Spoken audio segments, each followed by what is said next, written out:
med ljudi. Danes tukaj imam to žlahtno priložnost, da govorim kot hvaležna sodelavka vseh, ki so pri tem prispevali.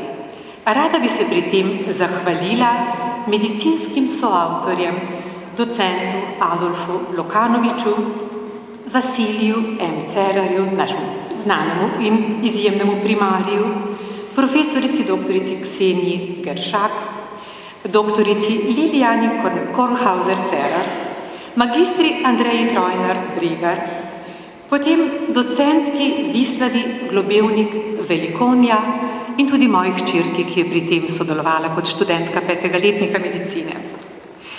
Rada bi poudarila, da smo želeli tudi, da bi knjiga šla nekoliko v širši svet. In zato smo ji dali tudi angleške povzetke, da jo lahko tudi zunaj naših meja ljudje prebirajo.